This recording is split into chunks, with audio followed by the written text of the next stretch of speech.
What's up mga sugar babies? Again, this is Ashley Gaming ng GTA 5 Roleplay. At ngayon, meron tayong i-review na mic.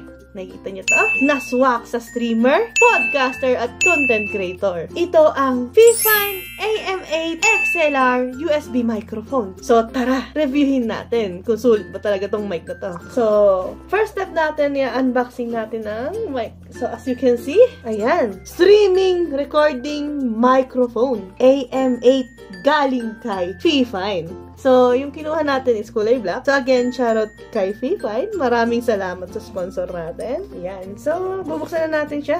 Yan. So, bubuksan natin. So, sa unang bukas, meron na tayong manual. Paano gamitin yung mic, paano yung setup. Sa pangalawa natin may kita sa box. Siyempre, hindi mawala yung stand. Ito ang stand niya. So, after ng stand, dito natin makikita yung pinaka-mic. Sa unang tingin pa lang, solid na agad yung build quality. Setup natin. Yan. Metal body siya, kaya matibay at premium. May premium feel siya. And then, syempre, ito, ang kasama nito is, may pop filter na. Ito yung pop filter na sinasabi. Yan. Hindi mo na kailangan bumili kasi magkasama na sila. So, balik natin. So, as you can see, ready to use na to. Actually, hindi mo na kailangan bumili ng hiwalay. Like, bibili ka ng filter. Tsaka, ang pinaka mapapansin mo dito, mga sugar babies, RGB light siya. So, mamaya makikita natin ito pag sinaksak ko na to sa PC. Tsaka, meron tayong may on and off switch. Tapos, syempre, yung ilaw na gusto mo, pwede mong i-adjust dito kung ano yung mas clean look na tinatawag. So, ito, isa sa mga pinakapanalo sa Fifine natin is yung sa AM8, may dual connection. So, pwede yung XLR, tsaka yung USB. So, as you can see, ito yung USB niya, USB type, and then type C. So, ngayon, kung beginner ka, plug and play lang ang USB na to. Tama yan. And then, diretso sa PC or laptop, pwede mong gamitin to. No need ng audio interface, hindi na kailangan yun. Sabi ko nga sa inyo, plug and play na siya. Pero kung gusto mong i-upgrade ang setup mo, pwede mo siyang gamitin sa XLR para mas professional ang tunog. So, pupunta na tayo sa quality test. Okay, ito na mga sugar babies. Na-insert na natin sa PC at saka na-test na natin. Ito yung boses natin sa Fifine AM8. So, actually, testing natin yan. As you can see, ang gamit ko ngayon na volume is 50%. So, ganito siya kalakas. And then, try natin layo is sound check. Sound check. Sound check. Yeah. Yan, pwede natin ilapit. Sound check. Ito yung pinaka-boses natin kapag gamit natin ang Fifine AM8. Habang tinetesting natin, tuturo ko sa inyo paano gamitin to. Meron tayo dito is yung tinatawag na gain knob sa harapan. Alam niyo na, pag kailangan nyo i-adjust ng yung volume, hindi nyo na kailangan mag-alta, punta ng PC settings, pwede nyo siyang i-setup dito. Ito yung pinaka-volume na mic natin. And then, sa headset, ito sa baba. So, ngayon, sa nakikita nyo tong bilog na to, ito yung pwede natin palit-palitan ang RGB color. So, ito yung sa ibaba. So, all you gonna do is one tap, one hold tap. Yan. Na-off. One hold tap. Yan. Meron na ulit. One hold tap. So, ito mga sugar babies, yung sinasabi nilang, nakita nyo itong pinakalas na to, tinatap lang to para sa kulay na RGB. Pwede nyo i-off, pwede nyo ibahin yung kulay. So, for example, hold natin yan. Yan, naka-on na. So, ngayon, kung hindi nyo naman trip yung kulay, pwede natin isang tap. Yan, nag-iiba-iba yan. Yan. Yan. Yan. Makikita nyo, pwede maging pula, pwede maging blue. Yan.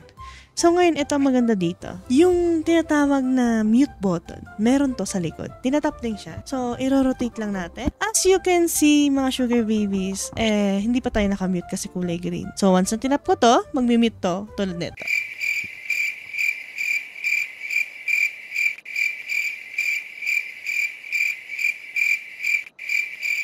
Ayan, good na good to. Like, for example, may emergency, may tumawag sa'yo, merong ingay sa background mo sa paligid o may nag-aaway, di ba? Itap nyo lang to, mag-mute na to. So, ito na yun. So, about sa presyo, for only 3,200 to 3,500 pesos to. And then, sa pinaka-website nila is $54.99.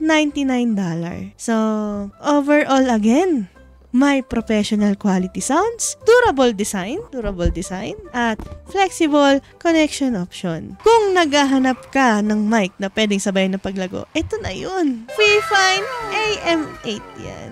Siyempre, budget, para sa akin, budget meal to, solid. Like I said, pwede for the streaming, vlog, pwede rin sa mga podcast, siya siyempre sa mga content creator. So, again, ang next step natin ngayon, testing natin sa in-game. May pag-usap tayo gamit itong Fifine AM8. So, let's go. Teka, adjust natin yung boses. Baka masyado malakas, di ba? So, right now, nandito tayo ngayon sa D-Source City. Shoutout nga pala sa D-Source. Yan, SSRP sa GTA 5 Roleplay 5M server ng Philippines. Yan. At the same time, shoutout nga pala kay Ninang Trixie Lopez. Yan, siya yung may-ari nung city natin na pinag-streaman, pinagagawa ng content. So, yan, punta tayo sa loob kung meron tao. So, as you can see, may tao sa loob, may doktor.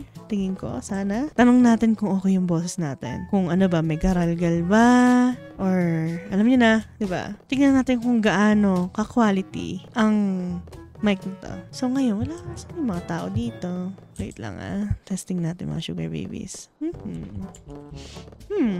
Nasaan na kaya yun? Naghanap tayo ng tao mga sugar babies.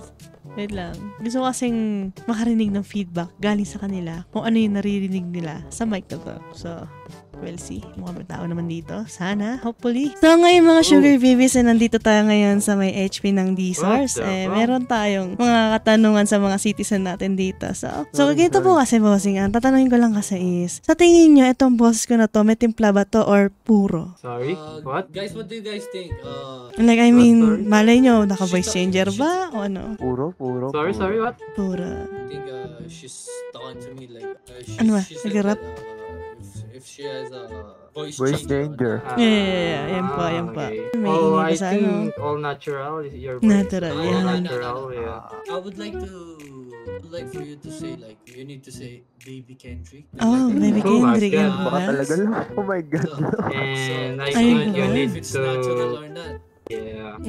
So ganito kasi. Ang bossing kung hindi nyo po natatanong, itong gamit natin ngayon na tatawag na lalamunan na mic, galing kay Fifine AM8. Yan. Ito yung gamit natin ngayon. Na kung saan hindi mo na kailangan ng voice changer para sa kagandahang boses. So yan. So as you can see mga sugar babies, nakita nyo yung feedback. Yung boses po natin talagang puro. Walang halong chemical. Yan. Can you say Baby Kendrick? How are you? Sige tatapat ko sa tenga ma. Baby Kendrick, how are you? What the fuck? Kumain ka na ba? Fuck? Yan. So, kita nyo naman. So, kaya sa mga, again, sa mga naghahanap ng mic, i-refer ko sa inyo ang Fifine AM8 for only $54.99 lang po. Na kumatagting-ting sa Pinas na 3,300 to 3,500 pesos. So, ayan, kita nyo na po yung boses natin again sa loob ng city. Siyempre, wag na kayo magdalawang isip. Mag-Fifine na kayo. Maraming salamat sa mga sugar babies natin na nanonood. Kung nagustuhan mo ang review na to, huwag kalimutang i-like, share, at mag-subscribe para sa iba pang tech review, live stream, at mga content. Again, this is Ashley Gaming ng GTA 5 Roleplay at tandaan, good audio, good content, peace yo!